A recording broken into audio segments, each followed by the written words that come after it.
호세아서 2장 14절에서 20절 함께 봉독하도록 하겠습니다.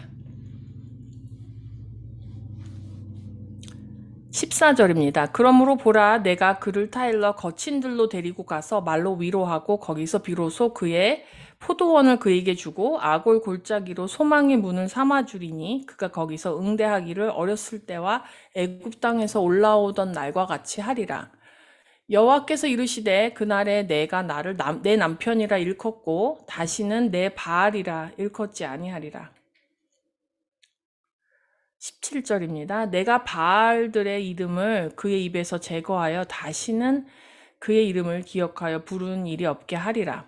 그날에는 내가 그들을 위하여 들짐승과 공중의 새와 땅의 곤충과 더불어 언약을 맺으며 또 이 땅에서 활과 칼을 꺾어 전쟁을 없이 하고 그들로 평안히 눕게 하리라. 내가 내게 장가들어 영원히 살되 공의와 정의와 은총과 긍휼히 여김으로 내게 장가들며 진실함으로 내게 장가들리니 내가 여호와를 알리라. 아멘.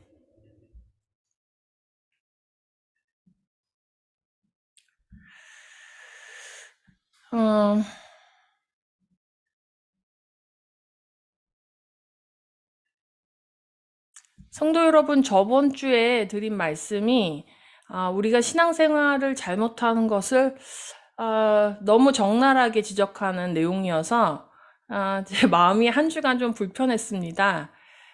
그리스도인들이 정신 차리고 신앙생활을 하나님이 원하신 대로 하려면 이 말씀 반드시 드려야 되는 말씀임에도 불구하고 말씀을 전하는 저도 아마 받아들이고 인정하기 힘든 부분이었던 것 같습니다.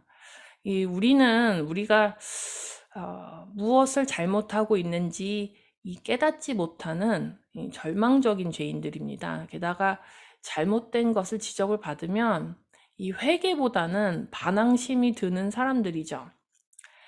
놀랍게도 하나님은 이렇게 절망적인 그리스도인들을 버리시고 심판하시지만 또한 구원하시고 회복시키신다는 내용이 오늘의 말씀입니다. 절망적인 우리의 죄된 상태에서 오늘의 회복의 말씀은 저에게는 한 주간 묵상하면서 너무나 정말 은혜가 넘치는 말씀이었습니다. 이 은혜가 막 이렇게 너무 이렇게 몰아칠 때는 이게 도대체 어디서부터 어떻게 차근차근 이 말씀을 전해야 되는지 이걸 좀 놓칠 때가 있습니다. 근데 그래서 요번 주는 너무 은혜가 넘치는 말씀이었기 때문에 말씀을 정리하는데 참 애를 먹은 그런 주였습니다. 우리에게 주신 말씀 기대하면서 이 말씀을 우리 심령에 새겨달라고 우리 성령님께 함께 간구하는 시간 갖도록 하겠습니다. 하나님 아버지, 너무나 주님의 놀라우신 은혜와 우리를 향한 하나님의 사랑이 형언할 수 없을 정도로 넘칩니다. 아버지 하나님, 그 아버지의 정말 진심, 아버지의 본심을 우리가 이 시간 아는 시간이 되는데 우리 성도들이 이 사랑을 알아, 주님의 은혜를 알아, 이 삶이 바뀌고 그들의 주님 신앙생활 하는 태도가 바뀌고 세상이 바뀌고 그들의 주변이 바뀌고 가정이 바뀌는 역사가 일어날 수 있도록 도와주시옵소서. 아버지, 우리가 이 말씀만 의지해서 사는 그 광야로 나오기 원합니다. 아버지, 하나님 외에 아무것도 의지할 수 없는 곳, 그곳으로 정말 우리가 나오기를 원합니다. 아버지 하나님, 우리를 붙잡아 주시고 보호하여 주시고 우리가 정말 주님을 만날 수 있게 하여 주시옵소서. 예수 그리스도의 이름으로 기도했습니다. 아멘. 14절 말씀부터 우리가 같이 보도록 하겠습니다.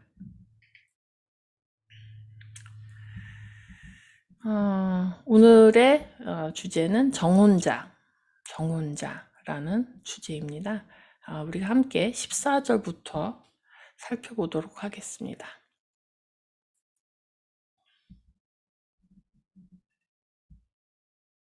14절을 보시면 이 접속사, 그러므로 이렇게 구절을 시작했습니다. 앞절까지는 계속해서 음녀인 고멜을 심판하는 내용이었죠. 죄송합니다. 근데 그러므로 이렇게 9절을 14절을 시작하는 거예요. 근데 히브리어는요, 이 접속사를 정확하게 지칭을 하지 않고 한 단어가 여러 의미를 포함하기 때문에 이 해석을 하는 사람이 접속사를 잘 파악해서 전달을 해야 합니다. 근데 사실은 그러므로라는 표현보다는 히브리어 라켄이거든요, 여기서. 근데 이거를 그럼에도 불구하고라고 해석을 하면 이 저번 주 본문과 이번 주 본문의 갑작스러운 내용의 변화를 이해하는 데 도움이 될 거라고 생각합니다. 그러니까 저번 주 본문처럼 이스라엘이 음행하여 바알을 섬김에도 불구하고 이번 주 내용은 하나님이 이스라엘을 사랑하시고 구원하시고 회복시키신다는 내용입니다. 하나님의 백성들은 하나님을 떠나 세상을 사랑했지만 하나님은 그리스도인들을 타일러서 거친들로 데리고 나가신다. 그렇게 했습니다. 여기서 이 타이른다는 말은 이 남자나 여자가 이 상대방을 사랑을 해서 이 구원한다는 히브리 말 파타를 사용했습니다. 파타. 하나님이 이스라엘을 사랑해서 사랑의 말로 청혼하시는 말, 청혼할 때 하는, 구원할 때 하는 그 말로 이스라엘을 거친들로 데리고 나가신다. 이렇게 써 있습니다. 여기서 거친들은요, 광야를 의미합니다. 광야. 광야는 하나님과 이스라엘에게 매우 특별한 장소입니다. 애굽에서 출애굽했을 때 하나님이 이스라엘을 만나주시고 언약을 맺어주시고 보살펴주시고 훈련시킨 장소가 바로 광야였습니다. 이스라엘에게는 하나님과의 관계에 있어서 하나님만 의존할 수 있었던 곳이 광야였죠. 율법을 받고 하나님의 백성이 되었던 이스라엘이 국가로서 출범을 하게 되었던 역사적으로 아주 큰 의미를 가지는 그런 장소였습니다. 광야가 이스라엘에게는 특별하고 의미 있는 장소지만 이 세상 사람들이 봤을 때는 피하고 싶은 장소죠. 우리가 이 광야의 의미에 대해서 살펴볼 필요가 있습니다. 그래서 우리가 신명기 8장 2절에서 3절을 찾아서 읽어보도록 하겠습니다. 신명기 8장 2절에서 3절입니다.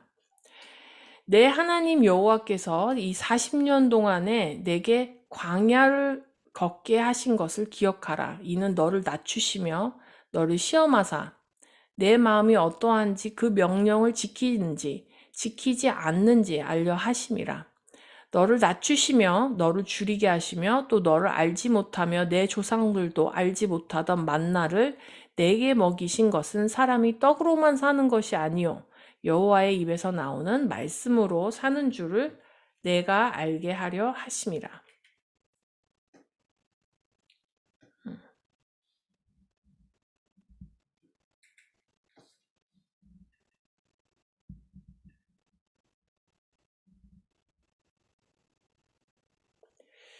모세가 마지막 유언으로 이 광야 생활의 이 중요한 의미를 풀어서 해석을 해서 설교를 해준 내용입니다. 이 광야는요, 정상적인 사람이라면 절대 가고 싶어 하지 않는 장소이거나 상황입니다. 우리의 삶을 지탱해 줄 만한 아무것도 그 광야에는 없기 때문에 신명기 8장에서 말하는 것처럼 광야에서는 우리가 낮아지고 내 마음이 하나님께 향하여 어떠한지 정확하게 드러나게 됩니다. 사람이 의지할 아무것도 없게 되면 사람의 이 본성이 그대로 드러나게 되거든요. 그래서 광야에서는 이 세상에서 먹던 음식도 금해지고 우리의 세상의 지식과 관념 그것이 통하지 않는 곳이죠. 이 사상, 상식 더 이상 이런 것들을 섭취할 수 없고 여호와의 입에서 나오는 모든 말씀을 섭취하게 되는 만나이시고 하나님 말씀이신 예수 그리스도만 먹게 되는 장소이고 세상에서 떨어져 나오는 그런 장소가 바로 광야라고 하는 것입니다.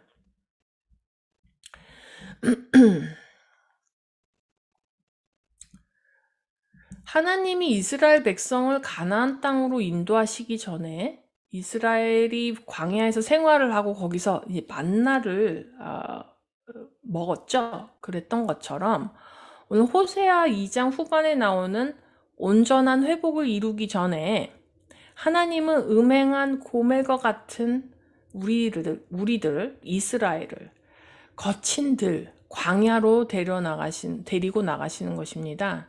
이 많은 분들이요, 죄를 고백하고 예수 그리스도를 믿으면 바로 이제 회복으로 바로 간다, 이루어진다 이렇게 생각하고 광야를 건너뜁니다. 근데 이 광야 원래는 3일 길이면 회복으로 들어가는 그렇게 그냥 거쳐가는 그 길이었는데 이스라엘은 40년이 걸렸죠. 무슨 뜻입니까? 평생을 다해도 이 광야를 거쳐가는 것이 이렇게 만만한 일이 아니라는 뜻입니다. 우리의 세상적인 어떤 생각과 교육과 우리가 가지고 있던 상식, 가치관, 세상에서 섭취를 자연스럽게 하던 그 모든 음식에서 멀어지고 거기 이제 하나님의 여호와의 입에서 나오는 모든 말씀만 섭취해서 의지하면서 살아갈 수 있는 그곳, 그 생활을 우리가 빨리 해야 되는데 내야 되는데 그러나 우리는 이스라엘 백성들이 40년 광야 생활을 하고 약속의 땅을 차지한 것처럼 이렇게 평생을 걸쳐서 이 광야 생활을 많이 하게 되는 것이죠. 이 세상에서 물든 우리의 모든 요소들이 우리의 몸에서 요소가 물이 다 빠질 때까지 세상의 물든 우리의 심령과 우리의 육신이 모두 그 세상의 물이 다 빠지고 여호와의 입에서 나오는 그 말씀으로만 살 수 있는 그 상태가 되었을 때 하나님은 광야에서 약속의 땅으로 자기 백성을 이끄시는 것입니다. 근데 그 광야의 과정이 너무 중요하기 때문에 하나님은 자기 백성들을 먼저 광야로 이끄시는 것입니다.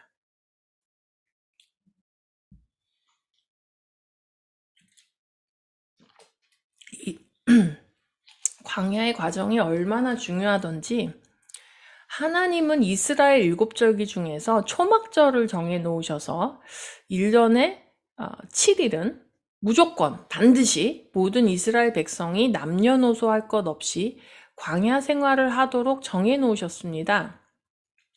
7이라는 숫자 기억나시나요? 구원의 완전수라고 말씀드렸습니다.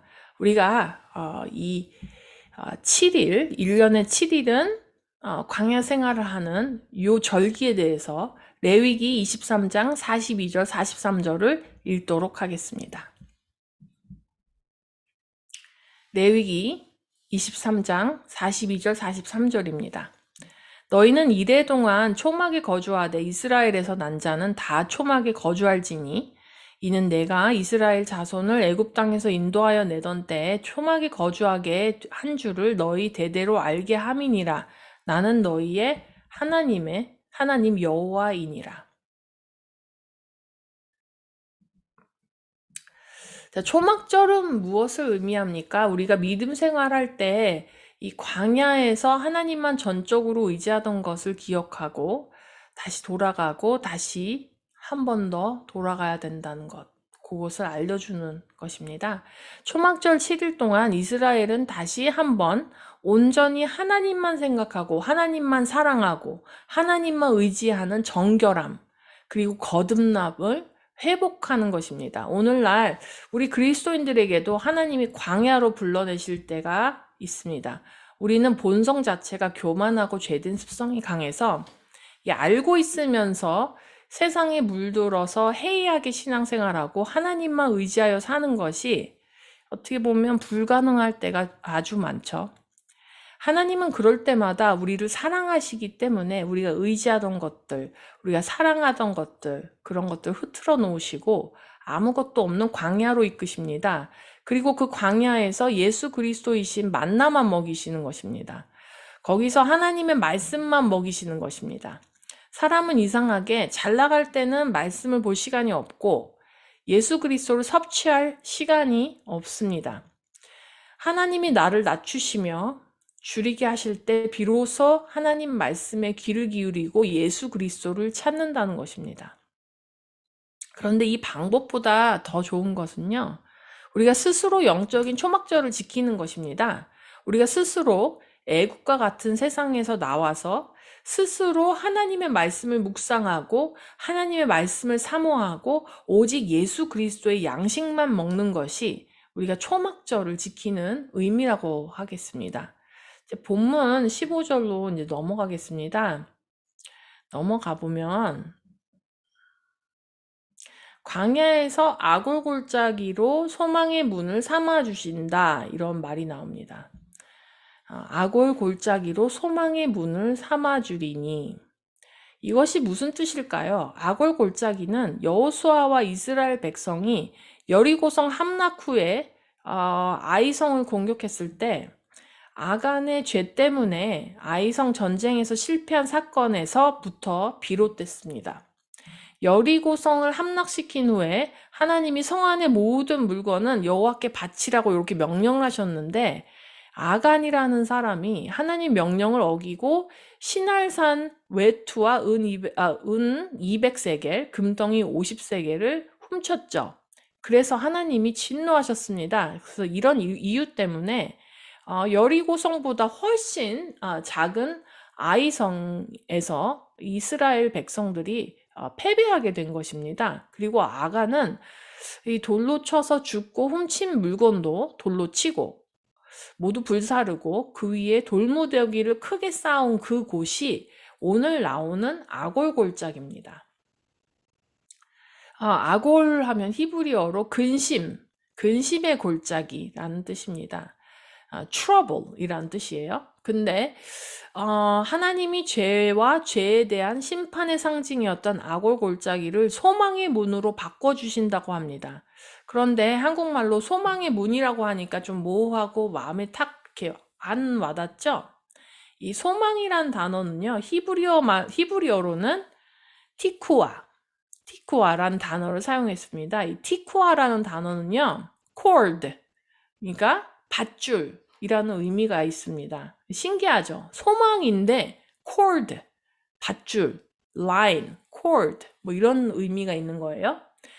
이 소망이라는 단어가 코드, 밧줄 이런 용도로 어디서 사용되었냐면 여리고성의 기생 라합이 창문에 달아 맨 붉은 코드 줄을 말할 때 그 밧줄을 티코아라고 한 것입니다.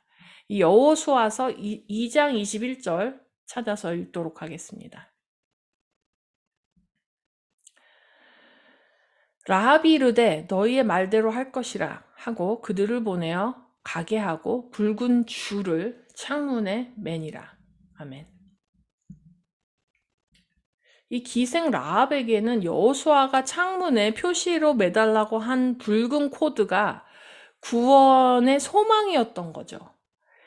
그 붉은 줄만 창문에 매어 있으면 여리고성이 멸망할 때 거기서 유일하게 구원을 받을 수 있는 소망의 줄이었던 것입니다. 그리스도의 보혈의 피가 우리 심령에 매달려 있으면 그 보혈의 줄이 심령에 달려있는 사람들은 멸망 가운데서 구원을 얻는 것입니다. 그리스도의 보혈의 피가 바로 우리에게는 티쿠아, 소망인 것입니다. 그런데 참 재밌게도 소망의 붉은 줄을 음란한 기생 라합에게 주셨던 것처럼 소망의 문을 누구한테 줬어요? 음행한 고멜한테 주셨습니다. 여자는 누구를 상징한다고 설명드렸습니까? 나라와 민족과 공동체, 큰 단체를 의미한다고 했죠.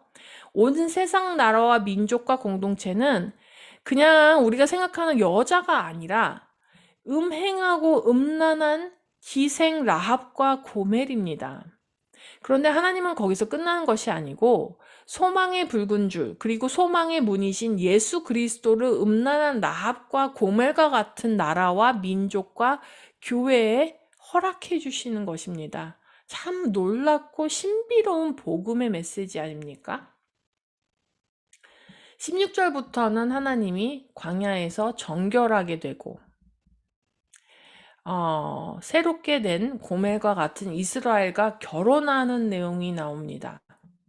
16절, 17절에서 바알이 나오죠. 근데 바알이라는 말은요, 가나안 이방신 바알을 말하기도 하지만 사실은 주인, master, owner 뭐 이런 뜻입니다. 그러니까 광야에서 나라와 민족이 하나님만 의지하게 되는 정결한 존재가 될 때 이제 주인으로 삼고 따랐던 모든 것들은 우리의 입에서 사라지고 오직 하나님이 남편이 되신다는 의미입니다. 19절, 20절 보니까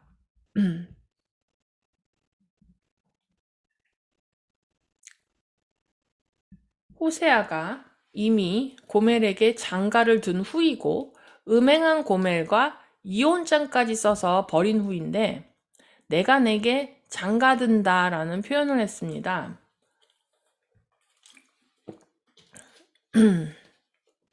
한국말로는 장가든다, 결혼한다 라고 표현이 되어 있지만 이 사실 히브리어 아라스 이런 말은 히브리 풍습에서 정혼, 약혼의 의미입니다. 혼인을 약혼하는 그런 아라스 이런 장가든다 이 표현이 약혼의 의미예요. 약혼.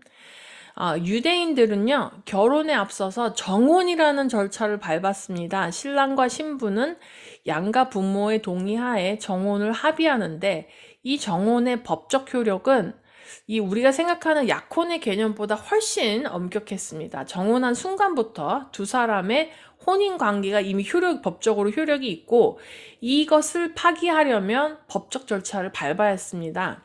이 남자와 여자와 정혼을 하려면 남자가 여자의 집을 찾아가서 여자 부모에게 상당한 대가를 지불해야만 했습니다. 이 결혼 지참금은 상당한 상당한 대가를 지불하는 것이었어요. 이 결혼 지참금, 어마어마한 대가를 지불을 해야만 자기가 원하는 이 정혼한 여자를 아내로 얻을 수 있는 거예요. 여자의 부모가 이 결혼 지참금을 받으면 남자가요 여자에게 포도주를 한 잔 따라줍니다. 여자가 그것을 받아 마시면 결혼을 승낙하는 것이 됩니다. 약혼식이 끝나면 신랑은 신랑의 집, 자신의 아버지의 집에 신부와 함께 살 거처를 마련하러 떠납니다. 이 보통 신랑이요 거처를 준비하는 시간은 약 1년 정도 된다고 합니다. 그런데 신랑이 정확하게 1년 있다가 신부를 데리러 오는 것이 아니고 1년보다 조금 더 걸릴지 조금 덜 걸릴지 그때와 그 시간을 정확하게 알 수가 없습니다. 신랑의 아버지가 결혼 날짜를 정하기 때문에 신랑도 그때와 그 시는 알지 못하는 거예요. 여자가 집을 마지막으로 떠나기 전에 남자는 여자에게 선물을 줍니다. 정혼하고 나서 포도주를 먹고 거처를 마련하러 떠나기 전에 여자에게 남자가 이 선물을 줘요. 정표로. 청혼에 대한 표시이기도 하고 떨어져 있는 동안에 잊지 말라고 이 선물을 줍니다. 이 약혼 기간인 1년 남짓 동안에는 약혼녀가 그 약혼녀가 해야 할 일이 또 있죠. 순결을 지켜야 돼요. 그리고 왜 이 약혼하고서 결혼할 때까지 1년여 정도의 시간을 두었냐면 약혼녀가 혹시 음행해서 음란해서 음란의 결과로 임신을 한 것이 드러나게 되죠. 1년 정도라면. 그러면 약혼녀가 1년 동안 정말 순결한 여인이었는지 확인하는 기간이 되기도 합니다. 순결하지 않다면 이 1년 동안에 아이를 출산하게 되기 때문입니다. 1년이 다 되면서 오매물만 기다려야 하는 신부를 돕기 위해서 예정일이라는 게 있죠. 네, 예정일 며칠 전서부터 신부의 들러리들이 신부 곁에서 신부를 위로해주고 신부와 함께 기다립니다. 그리고 신랑은 준비가 되면 신부를 데리러 와서 신랑의 집으로 가서 7일 동안 결혼식 잔치를 베풉니다. 자, 제가 이 이스라엘 결혼 풍습을 왜 말씀을 드렸냐면, 이 19절, 20절에서 하나님이 장가든다는 이 말을 정말 정혼을 말하는 것입니다. 하나님이 여자에게 주는 정혼 선물이 있죠. 19절, 20절에서 하나님이 여자에게 주는 정혼 선물이 뭐라고 했습니까? 공의와 정의와 은총과 긍휼과 진실함입니다. 하나님이 이스라엘에게 정혼하시면서 주신 선물, 공의와 정의와 은총과 긍휼히 여김과 진실함은 사실은 하나님의 성품, 하나님 그 자체를 선물로 주신 거예요. 이런 정혼에서부터 결혼하는 데까지 모든 절차가 사실은 호세아에서 아주 흐릿하게 표현이 되었지만, 예수님이 오시면서 호세아에서 말하는 이 정혼을 예수님 그 분이 아주 설명을 비유로서 많이 해주셨습니다. 예수님이 정혼의 은유를 표현을 아주 자주 사용해서 뭐라고 그러면 설명하시는 겁니까? 우리가 순결하게, 정결하게 준비되어야 하고 마지막 날에 어떻게 우리를 데리러 올 것인지 구체적으로 설명을 해 주시는 것입니다. 예수님은 신랑이시고 교회는 신부라는 표현을 익숙하게 알고 계시죠? 사실은요, 결혼의 개념이 아니고 지금은 정혼의 때입니다. 사실은 예수님이 신랑이시고 교회는 신부라는 이 예식이요, 사실은 지금은 정혼의 기간입니다. 예수님이 이 땅의 나라와 민족과 교회라는 여자와 정혼하려고 2000년 전에 오셨습니다. 이 여자는요, 사실 정혼 전에 음란한 여자였습니다. 온 세상 나라와 민족과 교회는 하나님을 떠나서 죄로 가득한 음란한 여인 고멜과 같았습니다. 그런데 음란한 세상의 나라와 민족과 교회와 정혼하시기 위해서 예수님께서 여자의 아버지 사단에게 엄청난 가격을 십자가에서 지불을 하시고 결혼 집창금을 주셨죠. 그래서 그 여자와 정혼하신 것입니다. 예수님이 세상을 구원하시는 것이 공짜가 아니었습니다. 그리고 예수님이 나라와 민족과 교회에 무엇을 주셨어요? 포도주 한 잔을 따라 주십니다. 그리고 이 포도주는 너를 위해 흘린 내 피, 곧 새 언약의 피니 이 포도주를 받아 마심으로 나는 나의 생명을 너를 위해 바칠 것을 다짐한다. 예수님께서 제자들에게 너희가 온 세상이 그리고 온 백성이 나의 영적인 신부가 되기를 바란다 하고 하신 최후의 만찬, 성찬식이었던 것이죠. 그리고 오늘 호세아 2장 19절 20절에서 설명한 것처럼 그 여자에게 공의와 정의와 은총과 긍휼히 여김과 진실함을 선물로 주셔서 예수님이 신랑의 아버지의 집을 거처를 준비하시는 동안 약혼을 우리와 표시해 주시고 잊지 말라고 정표로 주신 것이죠. 신랑의 아버지가 결혼식 날짜를 잡을 때까지 여자는 순결을 유지해야 하고 남자는 신부를 위해 준비합니다. 정혼이 결혼까지 이어지려면 언제 정확하게 올지 모르는 신랑 대신 예수님을 기다리면서 신부된 교회는 신랑에게 정절을 지켜야 되는 것입니다. 정결한 처녀만이 혼인할 수 있듯이 정결한 나라, 정결한 백성, 정결한 교회가 예수님과 혼인 잔치에 들어갈 수 있습니다. 정결하지 못한 나라와 교회는 파혼을 당하는데, 파혼은요, 여자 쪽에서는 치명적인 것입니다. 신랑 예수님이 마지막 때 교회를 데리러 오실 때 혼인을 위한 가장 중요한 것은 가장 중요한 덕목은 순결입니다.